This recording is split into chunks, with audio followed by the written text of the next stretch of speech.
Testing, testing. It's to work. Sort of. Sort of. You're audible. Oh, your mic. Your mic looked like it was stuck on, but it just stopped being stuck.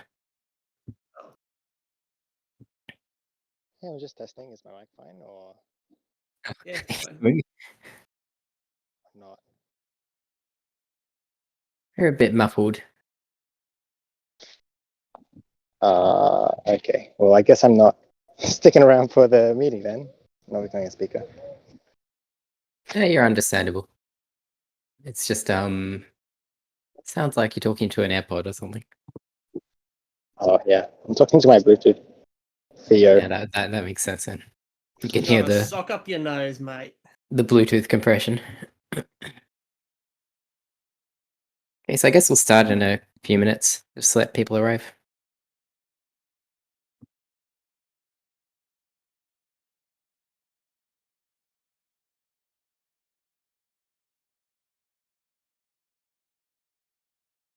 If you've never listened to any of them before, don't be surprised.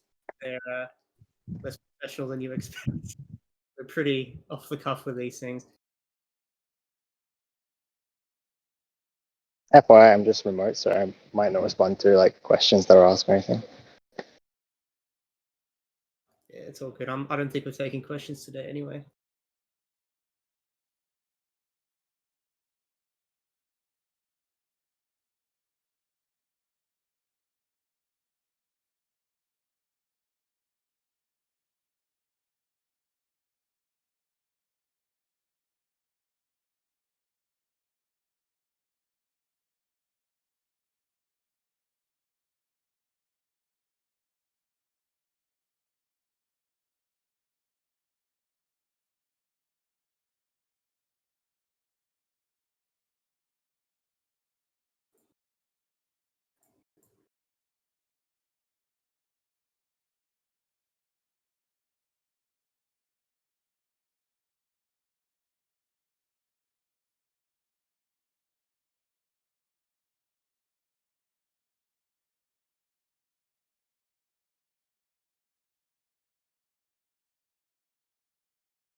Okay, I guess we can get this going.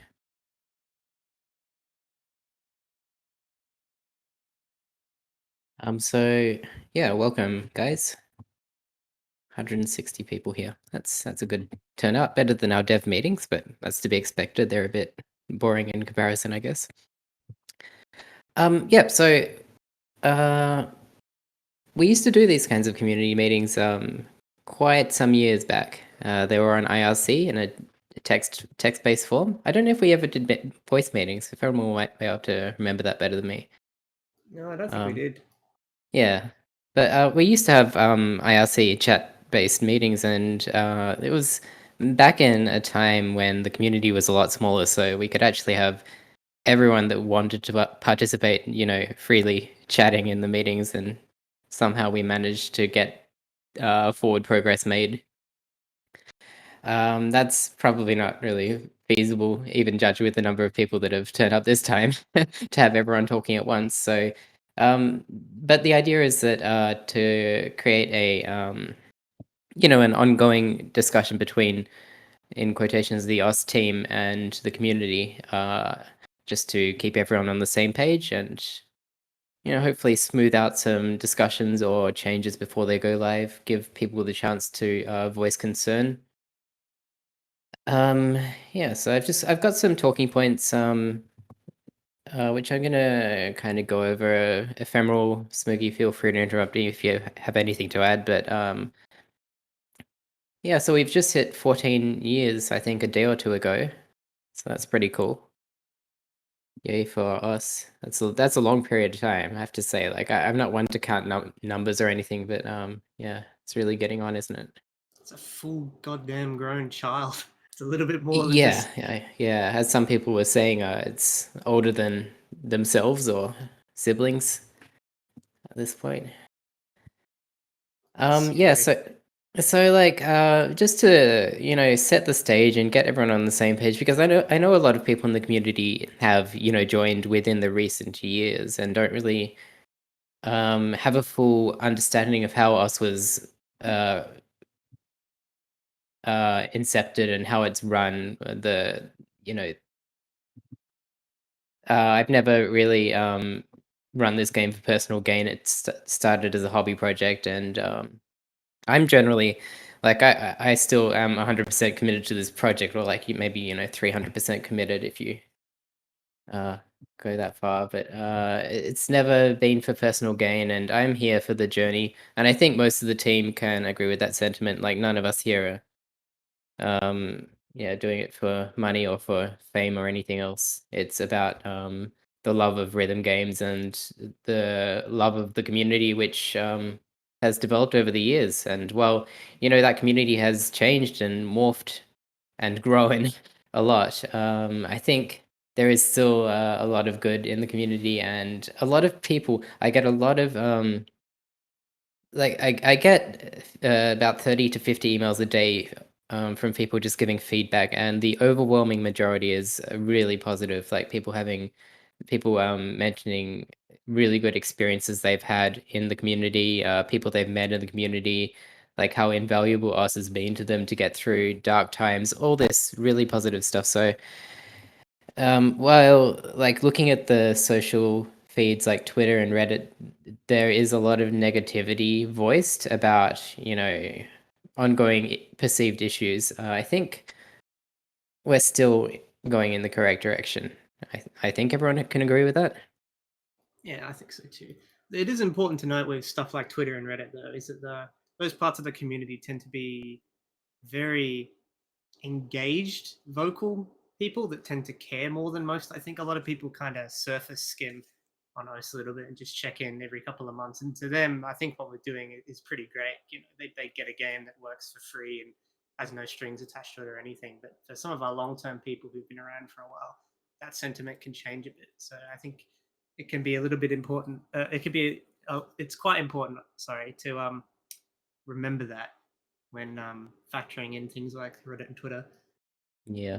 And exactly. And when someone that does actually have knowledge of systems or a very, pointed opinion about how something should be done, it's very easy for that to like, snowball and for people to jump on that being like, yeah, that sounds right. And potentially gaining traction in a wrong direction or a direction which just doesn't make sense from our perspective. And then, if we make a change different to what that public voice perceptive opinion is, people start to, call us out for not doing what the community wants or whatever.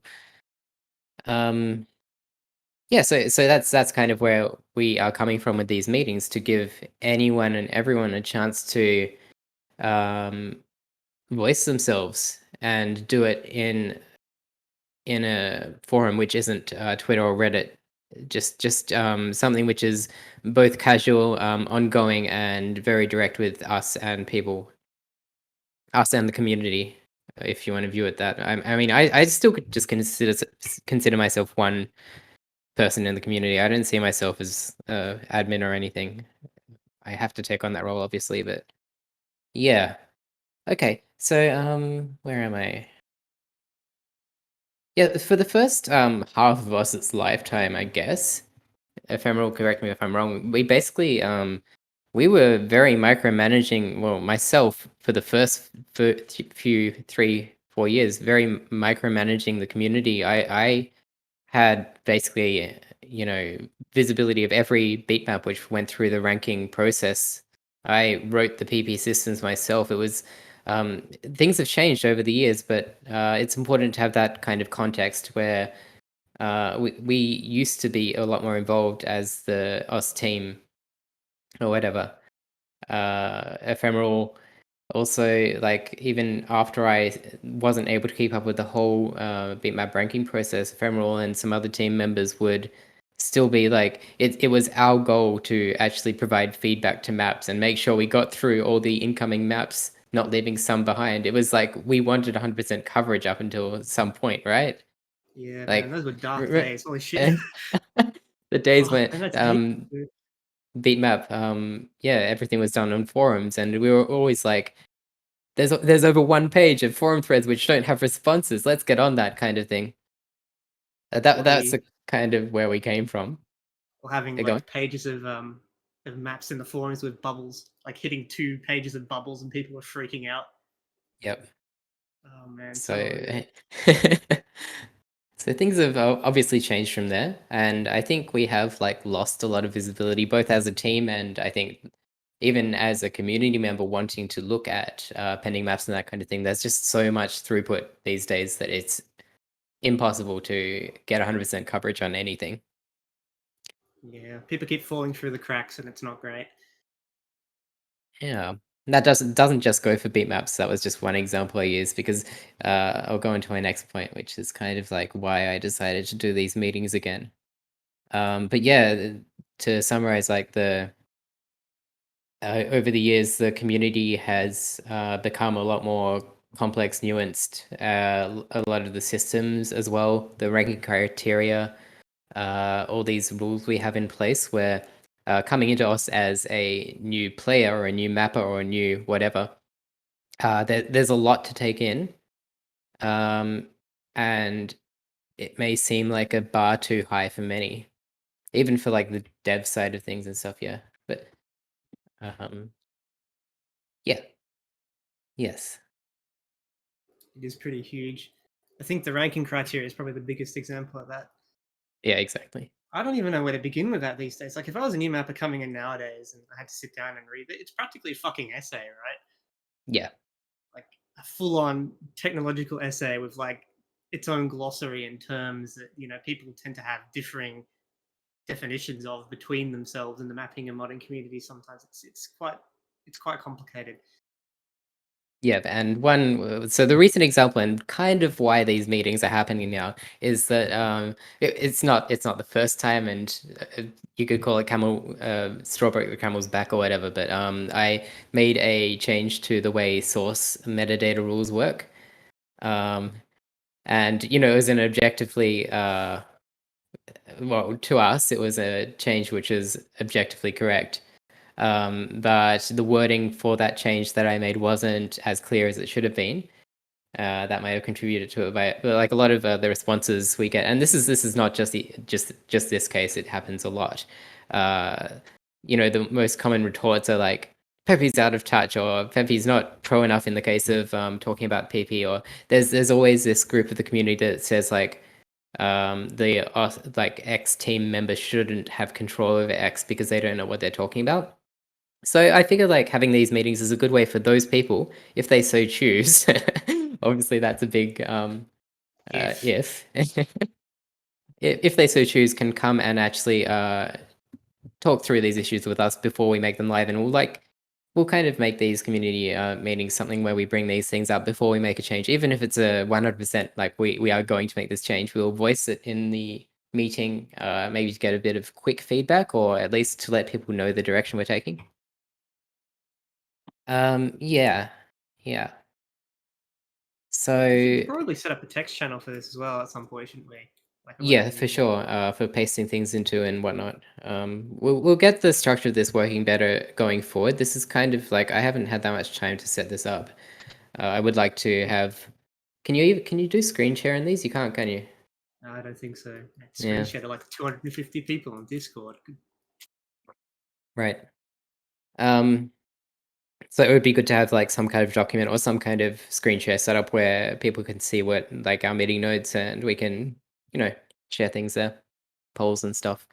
But this time, yeah, as I said, it's just to like set the stage and get everyone on the same page, and hopefully get more people interested in turning up to these meetings on an ongoing basis. So the gist of these meetings is that we'll be running them every 2 weeks as long as people are still interested. The time slot is going to be the same as it is now. We may move it depending on feedback. Let us know if this is like way out of your time zone. We might be able to change it a bit, but this was chosen because I don't know, I work with a lot of people in different time zones, and generally my early mornings works well for the majority of people. So yeah, and we're going to try and limit these to 1 hour long. Hopefully less than that rather than more. If we hit 1 hour, we'll have like a 10-minute summarizing period and leave it there, because I don't want them to drag on forever. Previously, when we had community meetings, they went for like 5 hours at a time sometimes, and at a point we just decided like we need to limit this, otherwise you don't get to reach any answers. Everyone's just Even the like, staff ones were like, what, they go for like 3 hours sometimes, I think. yeah, even our internal discussion threads go for like, damn me, don't get me started. Oh boy. Some of the things we discuss behind the scenes go on for days or weeks, and it's just I don't think it's too productive. I think it's more productive if you set a time limit and everyone's like has a sense of urgency to an extent. Yeah, I think so too. Okay, and there's no real structure, so I intentionally want to keep these meetings very casual. Obviously, we'll have an introduction for each one and let people know what the general talking points are, but also want to let people jump in with anything the community sees as an ongoing issue or a new issue which has come up since the last meeting, or whatever you want to say. It will let anyone talk, try and get a verified status on the server if you actually want to jump in, just so we have some means of determining who is serious. But, and obviously this guy is not serious. One sec while I ban someone. Just another day in the life. Someone just jumps in with the penis. Okay. So yeah, and we're going to be sharing high-level updates from myself and the rest of the team. Maybe giving more visibility where we weren't previously. Like I find it personally, I share a lot on Twitter, but Twitter is, as we've discussed, a very it's a hard place for developers to share feedback. I think it's just to share information of any kind, because the feedback you get is overwhelmingly negative or meme. Oh my god, meme filled. It's very hard to filter through. So I think this could work. And yeah, the overall goal is to make the team more directly approachable again, because I think we used to be, and that's kind of fallen out. Or at least it's perceived that that's not the case. Like I still answer, 50 plus emails a day. So I'm constantly talking to people, but those emails don't get shared to other people. So it's a very personal thing. And I think, yeah, having something like this where everyone is listening and able to jump in is good. Cool. So that's all I had to say for the intro. Getting involved. So as I touched on, everyone, the idea is to give anyone a chance to talk. Except And today. well, yeah, we'll see how we go time wise. Got quite a bit to get through, I guess. I actually already went over most of these points. Cool. Yeah, this is definitely a meeting, isn't it? But if you do have something to say, try and plan it ahead of time. Don't just jump in and be like, I'm trying to summarize what you want to say, and if possible, like pre-vet it with anyone you know in the community. Like if you have something which you think is important, which you perceive as important, an important issue that is affecting a large portion of the community, maybe check with a few people to make sure it's not just you that is having the issue.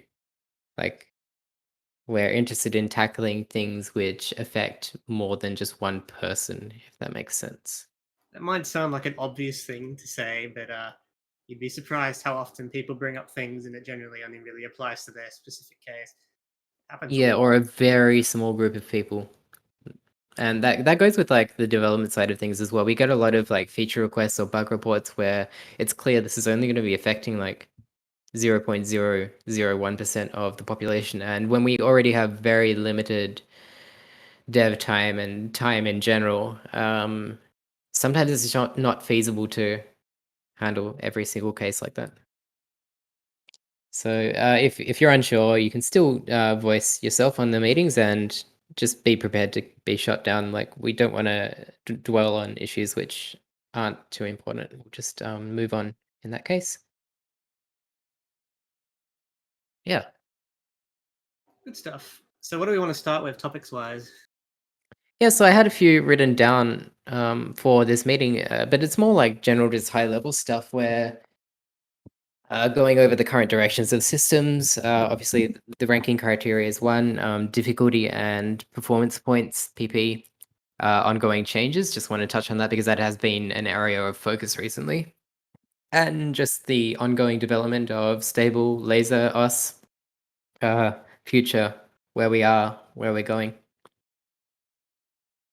So yeah, where should we start? I mean, I had these in a rough order, which is ranking criteria first. I've already kind of touched on the issues I saw with that, or ephemeral as well. It's like it's way too complicated for a map to get in. The other thing which came up recently was quite a few Osmania mappers or people in the VSRG, the vertically scrolling rhythm game communities, whether that be OS or a different community, find it hard to approach us. And this has been an ongoing, it's nothing new.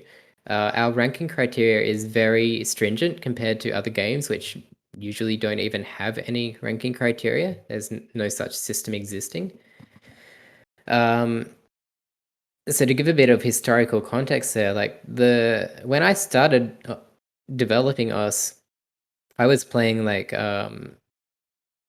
DJ Max. I was playing a lot of BMS simulators over the years, DDR. I was like, I had a pretty good scope of the whole VSRG scene, a lot more than I do these days, obviously. But one of the main things I perceived when actually playing those games was that a lot of the content was really low quality. Like it wasn't timed correctly, or the maps just sucked, and there was no central means of enforcing or even rating quality of maps. So that's like where this whole ranking system came from, right? The beatmap submission system, all this centralizing stuff where it's probably not in my best interest to have people upload content which they potentially don't have licensing over. The whole point behind that was to get some kind of quality guidelines in place.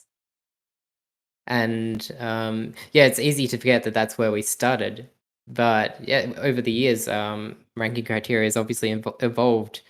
And I think Ephemeral can touch on it better than I can, how it has become more complex over the last few years as people try to avoid conflict by making the rules so stringent that we don't need to have the conflict in the first place. Do you want to talk about that, or? Kind of. How do I phrase it?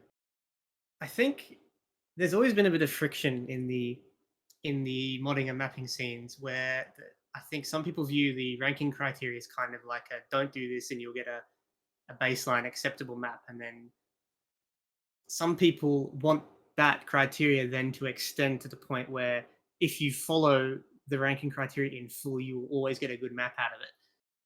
Does that make Yeah. sense? Am I making sense? Yeah, for sure. I think there's definitely two opinions there. So then, at the moment, we're definitely in a part, at least in OSWise, as far as I can see, where people are kind of very keen to deregulate things. They're keen to have the ranking criteria is just kind of like a very basic mechanical expectation of, if a particular pattern or anything like that is extremely broken and stupid and everyone hates it, then it should be in there. It like definitively breaks gameplay, that kind of thing. And that's Yeah, kind of where we're definitely. at with that. So I don't think that's necessarily the case for other game modes, and that's where that's cropped up recently in Osmania in particular. Yeah.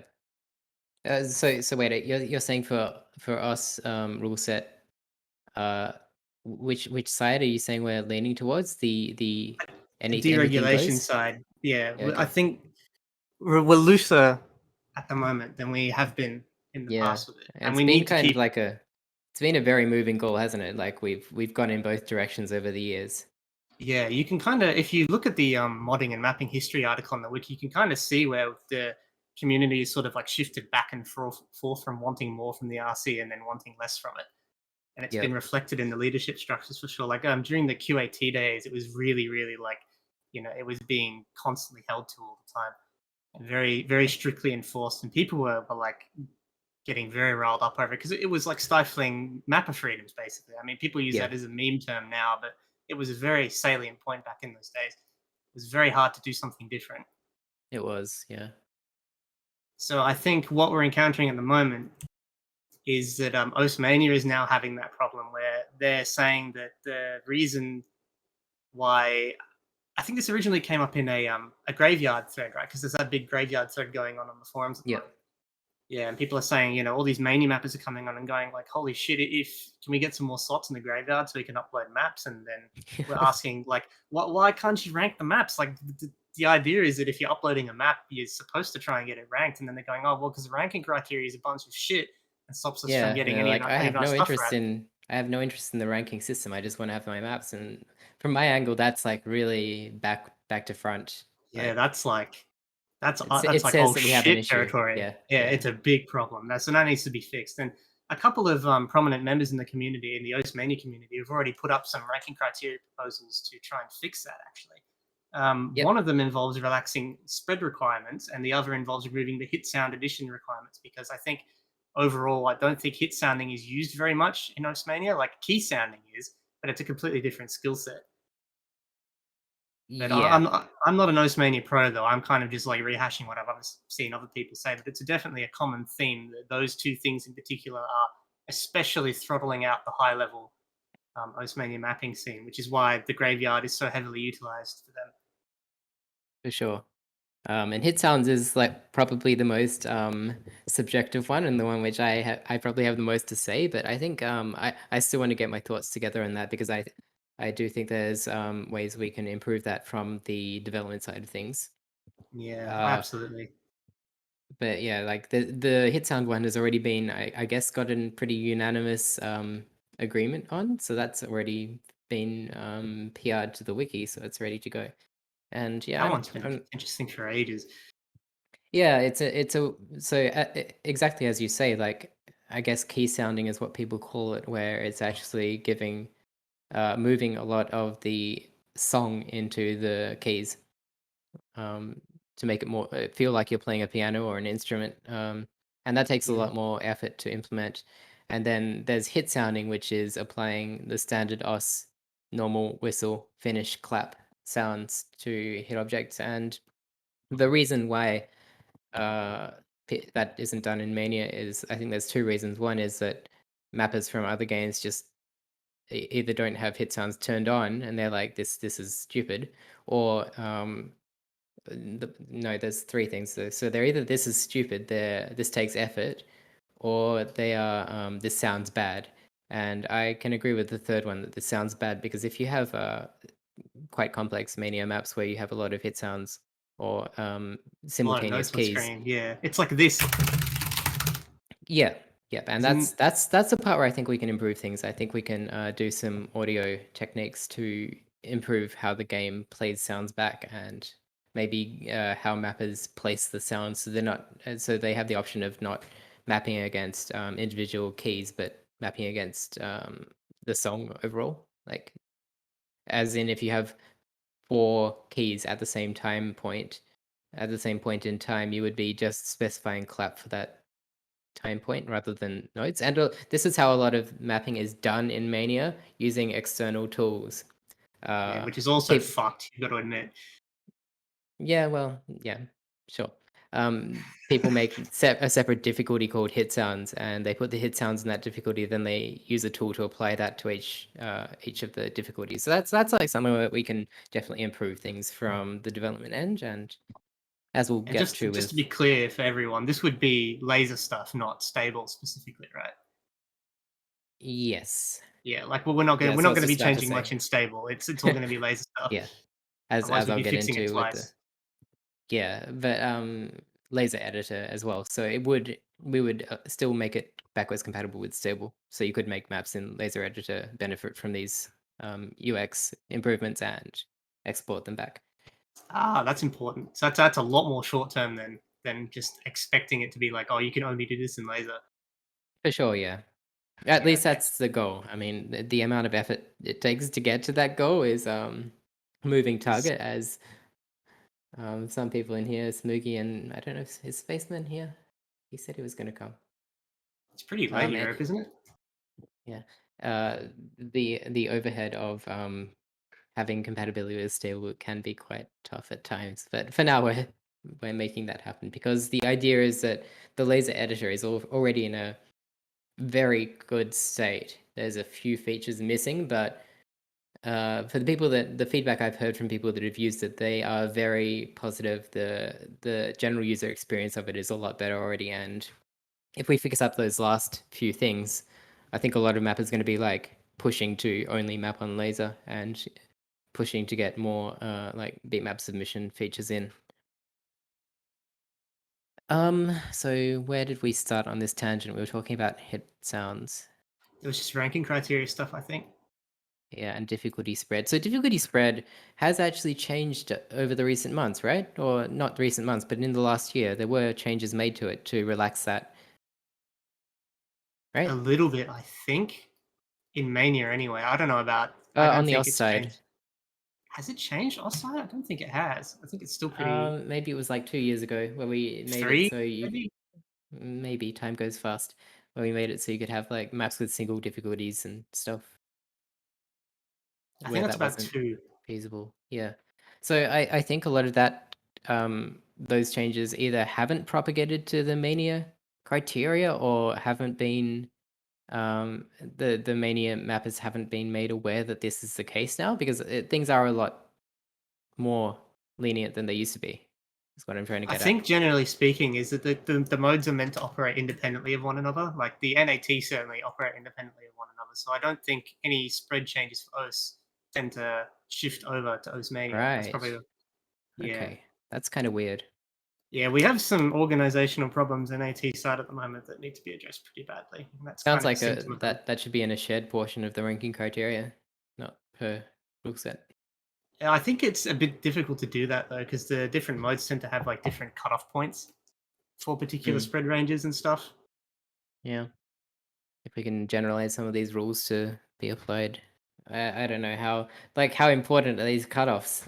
Can't we just take all of them and average them out or something, and make the idea is to simplify things where we can. So that's the kind of direction I'd see as potentially Maybe being what you we get the want. general idea of why mappers don't like spread rules, right? Yeah. Yeah, like most of them Well, don't want to because map full sets for things. exactly, they don't want to map the easies or the normals. They're like, well, this song or my mapping techniques don't work for normals, so they either have to find a guest difficulty mapper, or they just give up on ranking. Then most of them just give up on ranking. And then you have specific situations with Osmania, for example, where like if you don't map a easy, normal, hard on Os, you just don't have an easy, normal, hard. But on Osmania, you can technically have that strata of players that would normally consume those maps use convert mods instead, which is kind of an iffy thing because people have very strong opinions about the convert stuff that we have in stable currently. Do the convert mods work for Mania to Mania? It does, doesn't it? I think so. I really don't play it, so I don't know. But what I mean is like I thought maybe it didn't. Let me just check. But yeah, either way, convert mods like destroy maps. So they do, yeah. I don't think they're a valid option there. Yeah, Oh I've my heard some. god. I just started Oz and it played at like ear deafening volume. 1 second while my ears recover. I have heard some arguments about people saying, "Oh, I shouldn't have to map easy normal hards because there's other easy normal hards, or there's convert mods that new players can play." And I've mapped I've mapped for O's. So I can understand not wanting to do a full set because it's a lot of fucking work. It's a huge amount of work, honestly.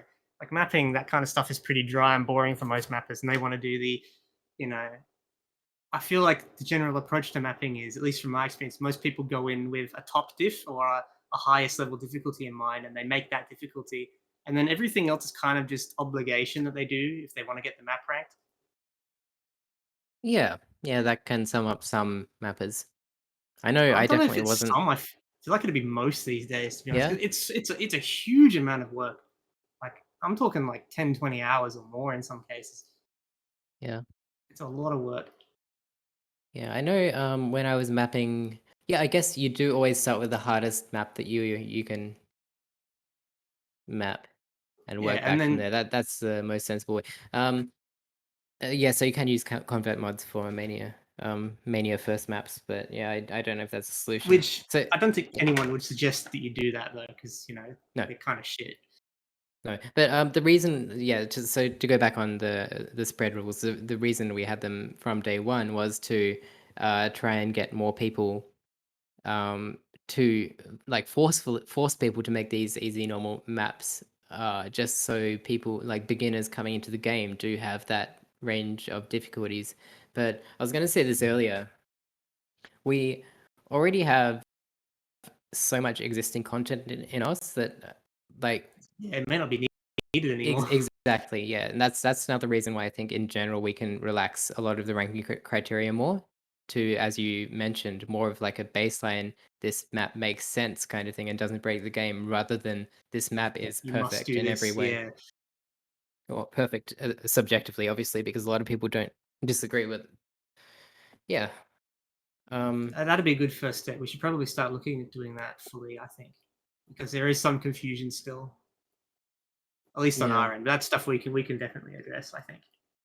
I don't think we have it right now, but it would be good to, at the top of like the ranking criteria, summarizing what they are there for, like a lot more explanation of these kinds of systems, and maybe a statement on on what the ranking criteria is aiming to achieve, like something which has been well thought out and checked by thousands of eyes, that if you read it you would kind of understand the direction of things. Even without reading the following essay, you would kind of know what is to be expected when. Yeah, I get you. That might already exist somewhere. Actually, it just might not be Probably linked in. does, yeah.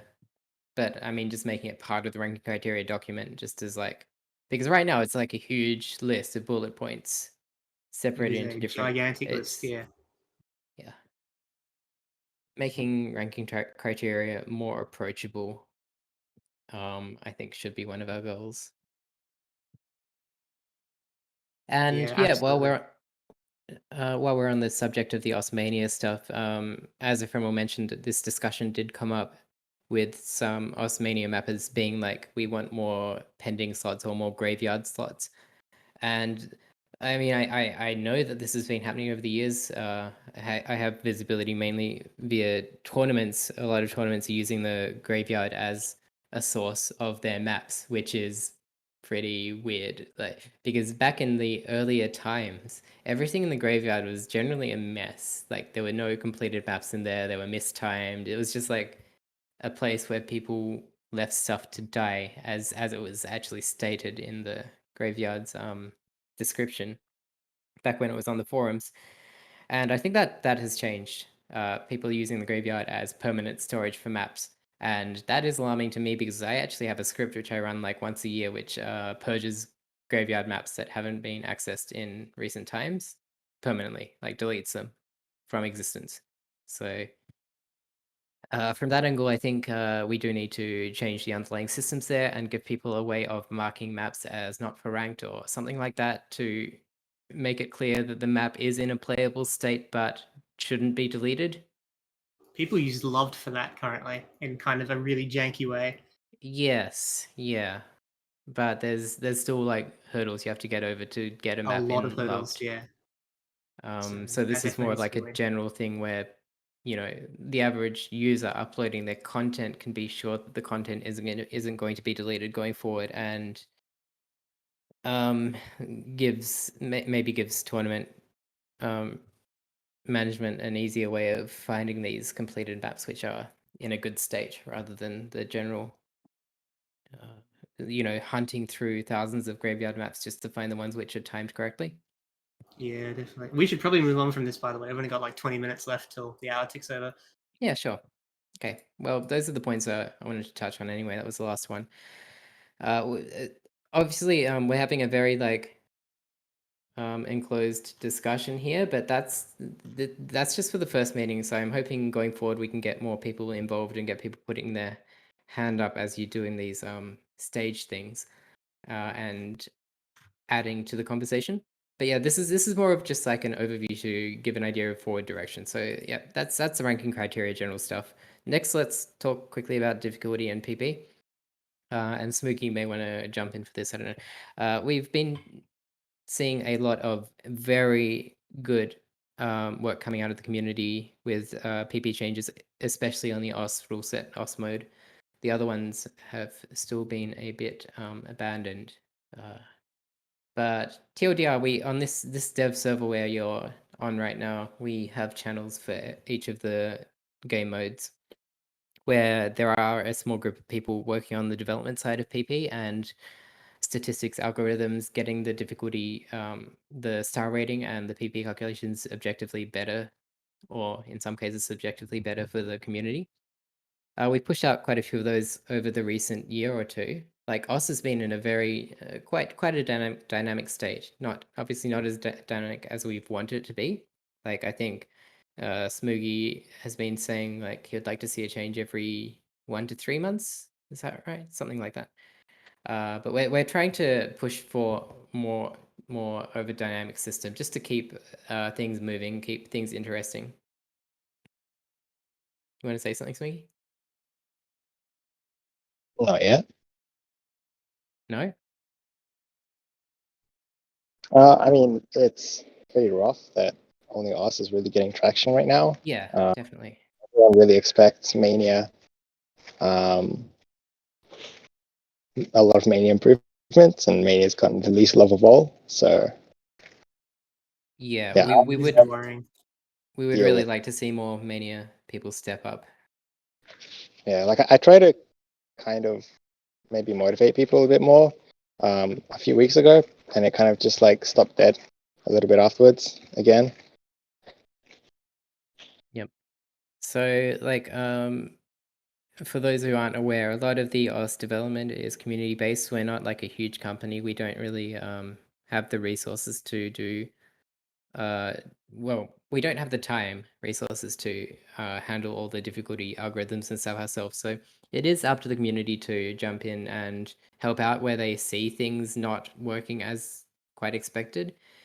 And yeah, an argument is that like the non-OS modes are much smaller in population, so obviously we wouldn't get as much throughput. But then you do see like a large group of those communities complaining about the existing system. So there is definitely a yearn for improvement there. I don't know how we get more people involved there, but I think the burden's like competency-wise, isn't it? Because I mean, like actually making Yeah. difficulty changes requires some like bullshit sorcery levels of math. Like if you look at any of the PRs, like sure. most, I look at those things and my brain shuts down. Like, it's almost Yeah, I mean- incomprehensible. A typical player is not going to be able to make difficult changes, even though like they may know, everything about the game and what's hard and what's easy and all of that. It's like actually putting those abstract ideas into code, which judges it, is a bit of a different concept entirely. Yeah. Would it be but- worth pursuing? This is a really lofty thing. Would it be worth pursuing creating some kind of like framework or simulation toolkit to like let people play with the formulas in like a way that doesn't require them to explicitly use code? Like with a whole like bunch of something sliders more and shit. visual. Yeah, something visual, like maybe like a laser framework thing where they can just fuck around with a whole bunch of slider things to try and nudge their performance algorithm a different way, and then have that exportable and let people share it between each other. So I mean, that's a big undertaking, obviously, but I feel like that would maybe get people more involved with like rule set difficulty stuff than just having it be solely the domain of people capable of understanding that kind of math. Yeah, the problem there is that the sliders that you would expose are like, well, Pretty rigid, um, yeah. I mean, and a lot of the new PRs involve adding new ones, basically, right? exactly, or completely Yeah. changing the underlying structure.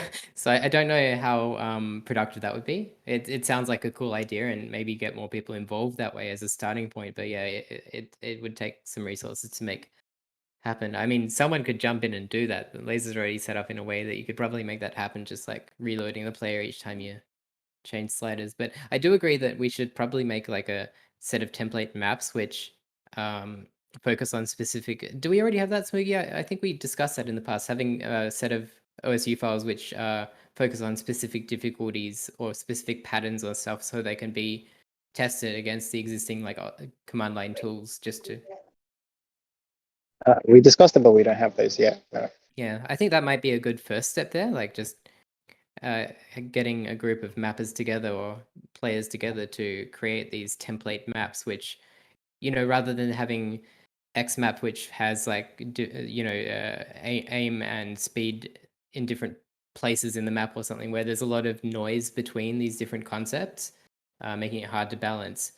Extracting each of these concepts into their own files so that they can be tested in an isolated manner more easily. That might, if everyone's using these templates rather than existing maps. Obviously, you do need to test the existing maps for like cross pollution of changes and stuff, but could be a good starting point, a good resource to Yeah, have. like one case that came up very recently is like Z jumps, cross screen Z jumps in OS, and that's one case where you just like make a little test map, and you'd see that it's 6 stars when it goes from like 1 beat to 2 beats or something like that spacing.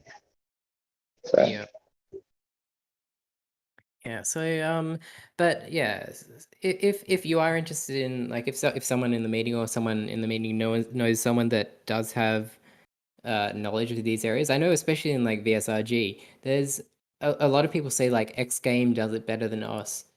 And well, if that game does it better, maybe it's worth looking, drawing from that game's concept. And a lot of the other VSRGs which exist these days have, well, some of them, I'm not like trying to take credit or anything here, but they've been born from us or after us's existence, and they are open source as well. So we can like, draw from them as a resource as they have drawn from us, to maybe, collaborate or combine, draw some ideas.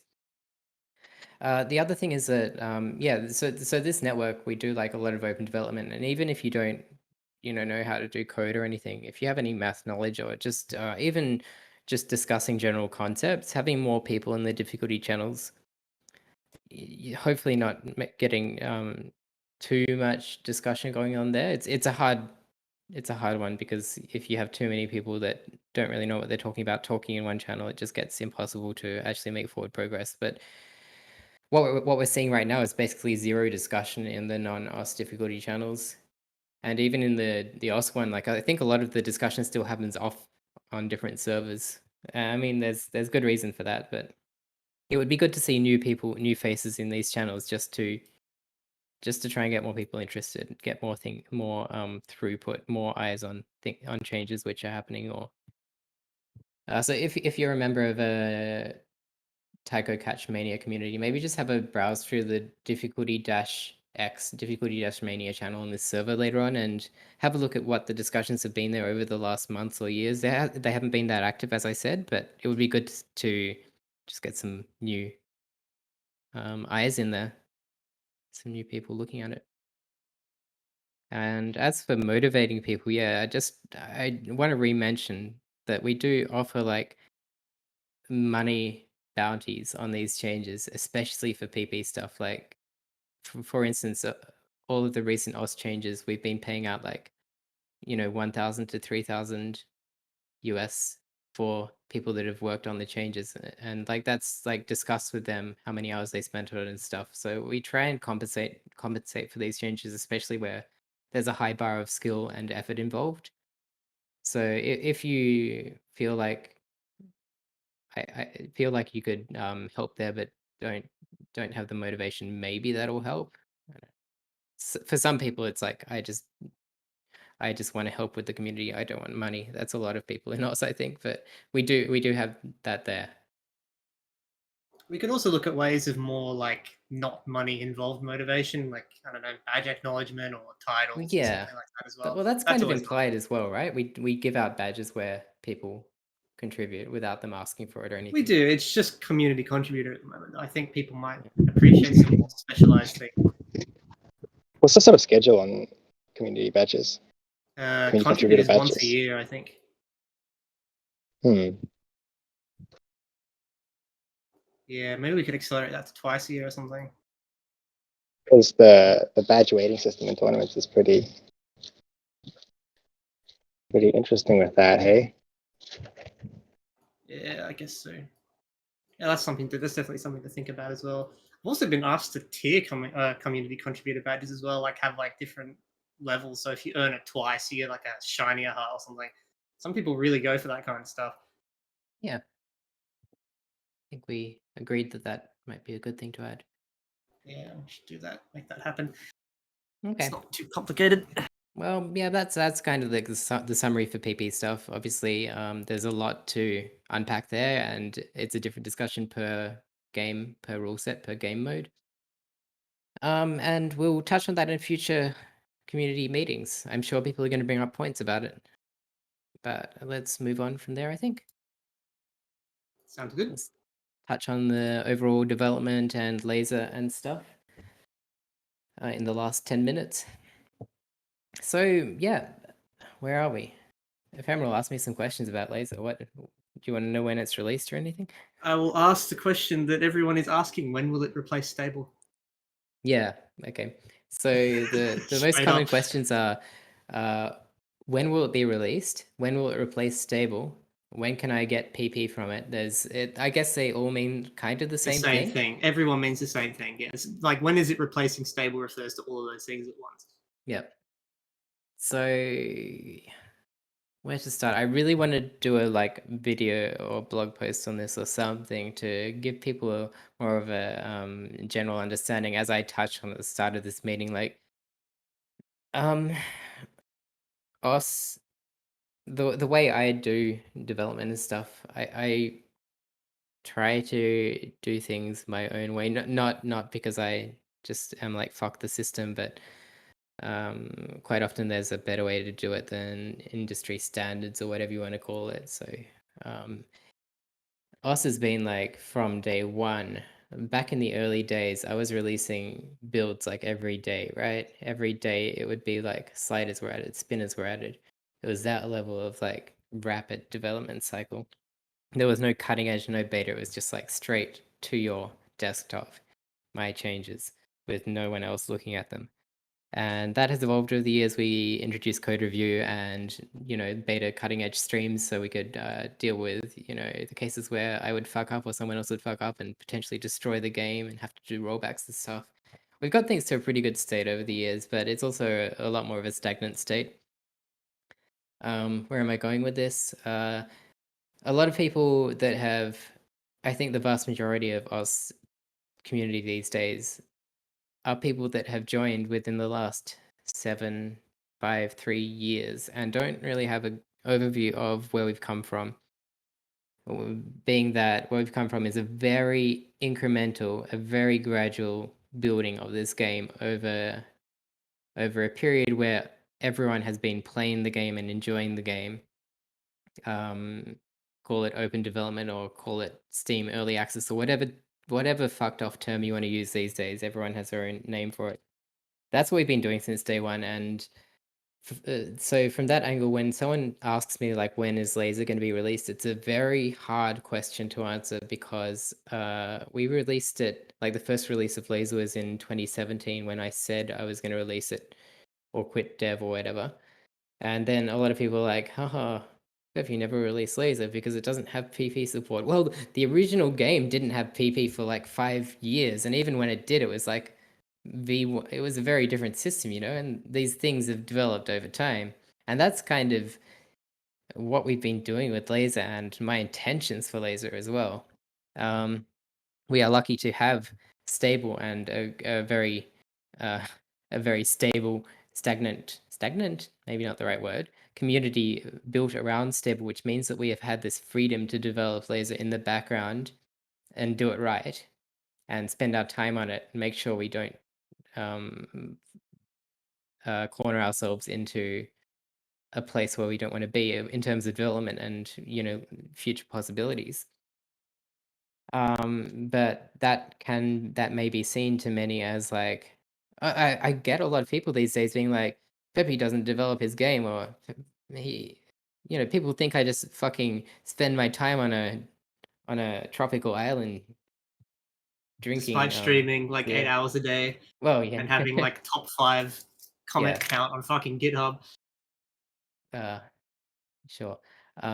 So hopefully these meetings can be a way to like for me to share, for me and the rest of the team, Smoogie, whoever wants to share our progress, our forward progress, because even though we have like I regularly tweet the progress of Laser. We have change logs every week with the weekly releases we do.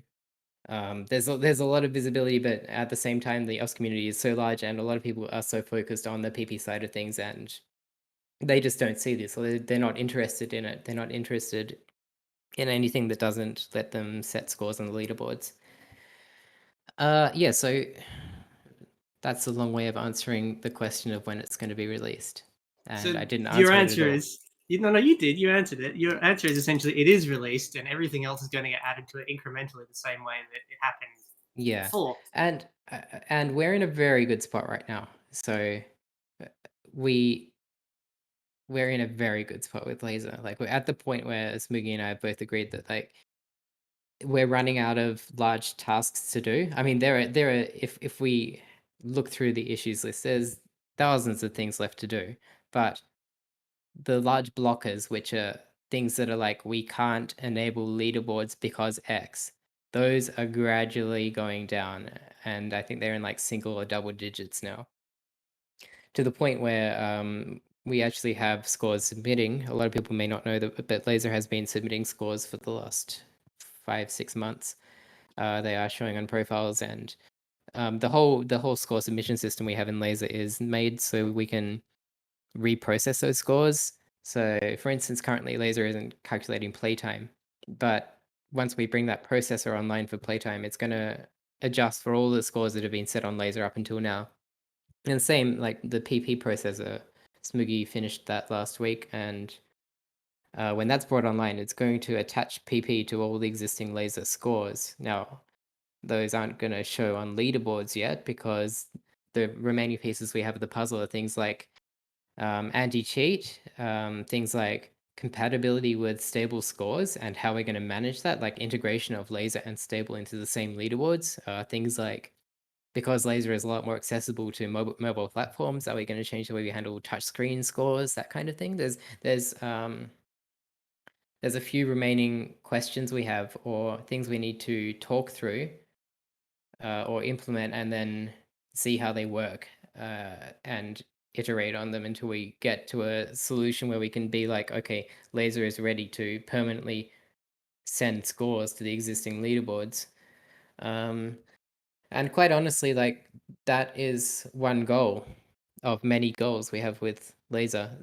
As I've been saying every time I've had the chance to do so, I don't see the PP and the global leaderboards as being potentially the future of competitive OS. I think we could do an ELO system or more of a multiplayer based ranking or things which involve tournament results more, changing the way global leaderboards work so we have seasonal things like and we've been working on these systems with Laser. So we have the playlist system, which is kind of a way of creating these scoped leaderboards where anyone can go in, create a leaderboard, set the beat map, set the mods, set the free mods, and then set a time limit. So 1 month, 3 months. And during that period, anyone can come in and set scores against that leaderboard.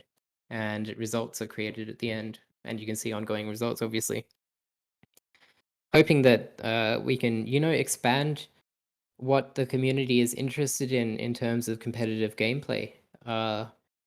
So that's one of the reasons, I guess, the global leaderboard side of things has taken a back seat. But at the same time, like, I don't think we've hit critical mass with Laser where a lot of players are willing to check it out for the first time. Therefore, these new systems we haven't really seen as much use as I would like to see on them.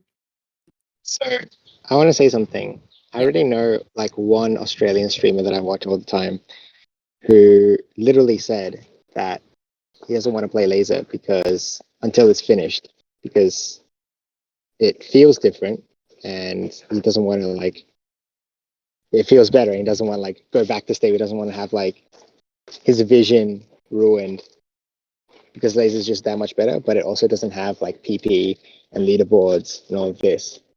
So I do think that like sure having like all these different systems to maybe like branch out to the level of competitive play is fine, but I think that like the leaderboards are definitely something that need to happen as like a relatively high priority instead of this branching out thing. Yeah, for sure. I wasn't trying to suggest that that's where we should be going. I was more saying that that's some of the reasons why things have taken so long and why we've been putting more effort into these systems. Because I think another way of putting it is I'd want like the playlist system to be there from day one before we have the critical mass of users moving over, just so we have that system in place to give them something new to see, and you know having it there from day one may help get a bit more traction. In any case, it sounds like things are relatively close, like closer than they've Yeah, been in yeah, a long time. that's At least, mainly what I anyway. wanted to get at here is that we are very close to. It's just it's mostly like infrastructure work that needs to be done. Like anti-cheat is a huge one. Without having the proper validation in place, and it's not just like adding client side stuff. It's also the score submission, all the code and all the systems we have for stable. There's a lot of consistency checks in there and special stuff, edge cases. Like it's literally a 3 to 4,000 line of code file for the score submission process, and it's not the prettiest code either. So I've been working to split that out into individual processes, as we call it, for laser, and just trying to get some sense into there. But yeah, as you can imagine, to get scores submitted to the leaderboards, the main goal, or the main thing I want to avoid is breaking shit along the way. And not breaking shit takes time. I think that's something which needs to be stressed. Like the reason to move slowly here is to one of the things that that I pride myself on and that a lot of players agree with is that we've kept history in us since day one, right? All the scores that were submitted in 2008, 2007 even, they still exist to this day, and we don't want to destroy that. And that is one of the reasons things does take time. We could, very easily turn on laser leaderboards today, but they would be separate from stable. And our goal is still to try and combine them where we can. And the best direction we have for that right now is a thing called Classic Mod, which seems to be like a very good direction. I think that was spearheaded by Smoogie actually. It's basically a mod in laser which changes a lot of the mechanics. It's something we said we weren't going to do originally, but we have done. It changes a lot of the mechanics so laser acts like classic, like stable. And that means that we do have we have the ability to difficulty calculate against those criteria, against the stable rule set. And it also means that people that come across to laser and then want to play with they're like, fuck laser, I don't like accuracy on my slider heads. That's like too hard for me. I don't want to get better at the game. They can turn on the classic mod and they can set that as their preset to play with, and they will be able to set scores as if they were playing unstable. So we've been over the months and the recent months and years in laser, we've been pushing to resolve all the remaining issues where people have been like, I would play laser, but X is missing or X is different. Trying to bring all those things back as much as we can. to You should like really tell people about that classic thing more. That is like a solution to a lot of problems that I've heard yeah, people say. and like we're kind of seeing that as the forward direction for leaderboards. Like we're gonna have to recalculate every score at some point, including all of the existing scores, all fucking 6 billion or whatever scores in the database are going to need to be recalculated. So we've designed all the new score systems and PP systems with that in mind, that we can actually use all. There's two things in the database. We only have a limited subset of data stored for each score, and that's the stuff that's mostly exposed on the website. The stuff, the 300s, 100s, 50s, miss, max combo, that kind of thing. So we've intentionally made the new scoring system only consume those where possible, whereas the stable scoring used like metrics or used an algorithm, which means that you can't actually get a total score value from what we have stored in the database. You need to replay the map because of the way that maximum combo is calculated, and it's like on an ongoing chronological basis rather than being based on the final map statistics. So we've kind of like been aiming to allow us to reprocess these existing stores. So when we get to the point of combining classic scores with with laser first scores, we'll be able to process them and treat them in a way that can be cross compared. There's still a few edge cases for that, like what do we do with slider head accuracy, which is the concept that now in laser sliders need to be hit accurately, like in time, rather than just being within 300 milliseconds of the head. What do we do with that? Do we give laser scores bonus on top of stable because it's adding difficulty, or like how do we integrate them both together? And we haven't really finalized that yet, but that's like I'm just trying to give an Oh, which is to say that Smokey, go on. I saw you unmute there. You just cut out. yeah, I think he died briefly. I cut out. Yeah, he did. Yeah. Fell into the void. At what point? You're just trying to give some sort of and then like you cut out. Okay. A general picture of where we are with laser and what is remaining to be done to get the whole leaderboards online. And yeah. So what you will see next in laser, where we stand right now, laser is pretty much multiplayer is in a better state than stable has ever been. It supports like unlimited users. We've seen like lobbies with hundreds of users. Score submission is in. PP is going to start appearing on like recent plays in your profiles and stuff like that. It's going to start being calculated for scores in the very near future, like in the next week. It's not going to show on leaderboards yet. The final step of getting scores into the leaderboards. First of all, any score you set today in laser, while I said that they are going to count for play count and stuff, they won't ever go on the leaderboards because we don't have, as I said, the final consistency checks in place, the anti-cheat, that kind of thing. Those are required for leaderboards because we don't want to break things. So there's still, I would say for full like leaderboard submission, we're looking at very least 3 months, and more realistically, I'd say about 6 months. Does that sound about right, Smiggy? Anti-cheat and all.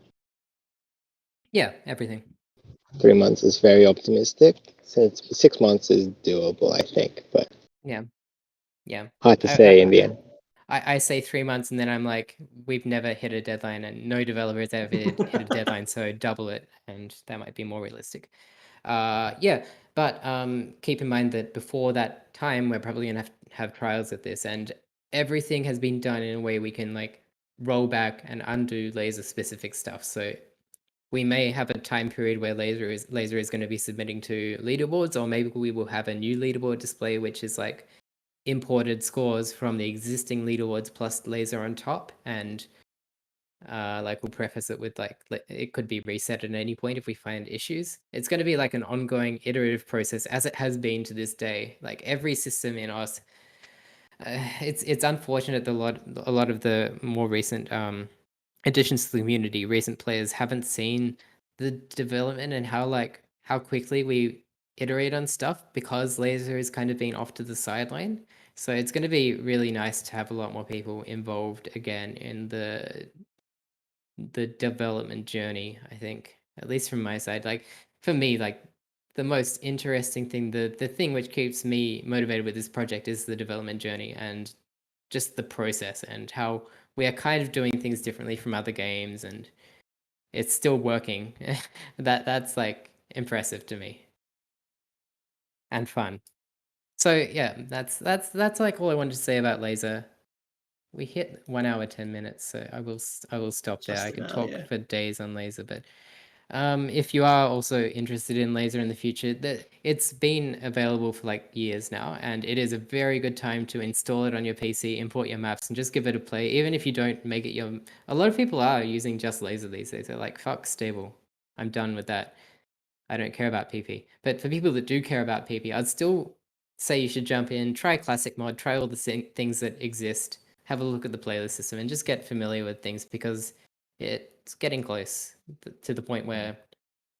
And I guess the when is it going to be released thing? Well, the next steps for us are there's going to be a download link for Laser on the site. I think a lot of people have been asking for that. It's like it isn't official until you put it on the site, kind of thing. So Makes sense. it's gonna go on. That makes sense. Carry on. It's gonna be on the site as like a this is the future of us kind of thing, with a clear disclaimer being like no leaderboards yet or whatever, or no global leaderboards. And yeah, so we make the download link available. Then the next step is going to be leaderboards, I guess. There's really not much between those two. And pushing it as an update to stable, well, yeah, as soon as we have like I've been avoiding doing that until we have functional parity with stable, and leaderboards is I think it's the only remaining thing. Am I missing something, Smiggy? Like we have a lot of quality of life things missing, but it's in a state where it's playable in every way, right? If you're not interested in PB, it's 100% usable as an OS client. I think so. Yeah, and in a lot of I cases, there's new stuff like being able to relay out all your skins, and there's a lot of cool stuff in there. And as I touched on earlier in this meeting, the editor is not 100% of the way there yet. There's a few things missing, like tapping for BPM, better pattern management. There's a few edge case things that are missing, like that some mappers want. Being able to, the grid is missing, that kind of thing. But yeah, overall, we're in a very good state, and it may be closer than a lot of people expect to being pushed as an update. But yeah, as I was saying, I won't be pushing it as an update alongside Cutting Edge because the end goal is to have it available in the client alongside stable, beta, Cutting Edge, and Laser, where Laser is like, more cutting than a cutting edge Laser. Get it? guess Bleeding because edge. someone just brought this up to me in a PM, like performance is, I guess, the other big thing. Yeah, Isn't it just And better across the board? compatibility. yeah, for sure. If you haven't tested Laser in the last few months, performance has improved a lot, but there's still edge cases like storyboards are shit. And old hardware is shit. Anyone which uses compatibility mode on stable is still going to have issues until we bring that back in, because that's just an OpenGL level thing. And we still do have, there's a huge amount of optimization headroom we have, like, yeah. And we get Anyone started. who uses Linux has to kind of use a little bit of a workaround because .NET. Oh yeah, there's that. And there's also like the amount of vertices we're churning and stuff. There's a lot of optimizations we have left that are going to make, I mean, for me, Laser runs better on my PC than Stable does in every way. It uses less CPU, it gets more frames, it's smoother, there's lower input latency. But that's not the case for all hardware, and that's where we still need to improve things. And yeah, we have a lot of headroom for doing that. It's just like we've left some of the harder ones for last. But you'll I mean, you'll for me, I've kind of just waited until we've gotten to this point in time where like all of the big gameplay features that were missing were implemented before I tackled performance and went back to OS framework to really, nail down that stuff. But we're getting there. I think that's a safe way to leave this initial meeting, is that we are getting there. We're very close, and if you don't believe that, then go try laser yourself, and I think you'll see the light at the end of the tunnel, as it may be. Promising stuff. I think we're a bit over time now, though. Yeah, so I said 1 hour 10 minutes max, and we're there. So let's call it here. We won't be taking questions at this meeting, but for anyone that didn't catch the start, that is the whole point of these meetings. Isn't just for me to wank at you guys. It's to give everyone a chance to voice themselves, especially on ongoing matters. And we will be running these meetings every 2 weeks, and from the next meeting onwards, it's not going to be me talking. It's going to be mostly just accepting questions from the community and bringing up, as the team, bringing up any ongoing critical matters that we need feedback on. And we're going to be using these as an alternative to, more public forums like Twitter, where things can get lost in heated discussions. So for anyone listening, you've yeah. got 2 weeks to think of questions to bring up. Exactly, and yeah, try and discuss your questions internally with your own OS communities, whatever Discords or whatever you're on, and write them up and have them in a good state, ready to discuss. And we'll definitely hear you out in 2 weeks' time. Very good. Cool stuff. All right, I think that's it. Let's leave it there for today. Thanks Thanks for for coming, coming. everyone. Good audience. Very Very quiet, so much obedient. applause. Okay. Catch you guys later. Cheers.